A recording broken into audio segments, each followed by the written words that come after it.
Jimmy Carrane's an improv nerd. And you and John Hartman are both openly gay. Yeah. Right. And I believe that's the first time it's ever happened in Mainstage. Yeah. It's only like the fourth, maybe openly gay men on that stage ever. Okay. Has that helped you talk more openly about gay issues? I would love to say yeah, but I think because, as I was saying before, that there is no censorship and Second City doesn't censor you at all.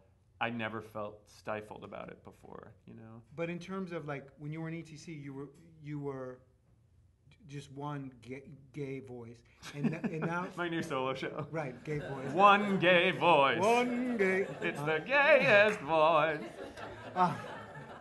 And then now you've got another voice up there. Mm-hmm. Gayer. Right. So does that?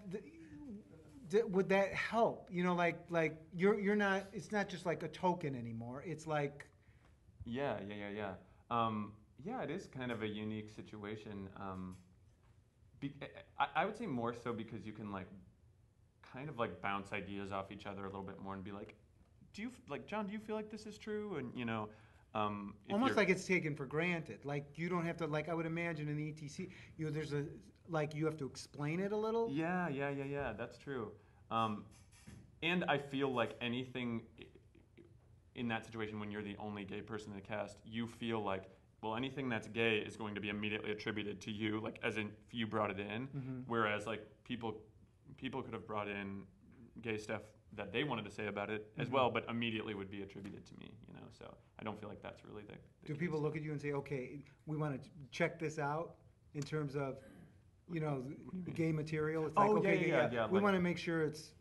Yeah, I think so. I think anytime you're doing something where you're kind of speaking to a minority that is not your own, you kind of like look to them and be like, is this okay? Like, which is why I went to Tawny, the African-American cast member in our cast, when I was thinking about doing the fat N-word thing. And she loved it more than anyone. She was like, you have to do it.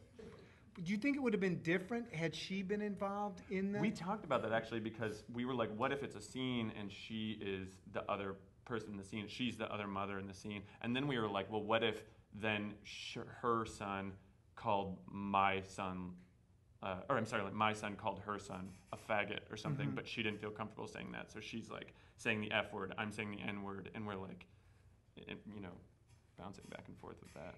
Is it in comedy okay to say those words? When is it okay to say those words? Well, I mean, I think Louis C.K. probably talks about that in his thing Best of All, which is like when he's like, he has a whole bit about don't say the N word because then I'm just thinking the actual word in my head. Right. It's like, just say it. I think it is okay in the right situations, you know. Yeah.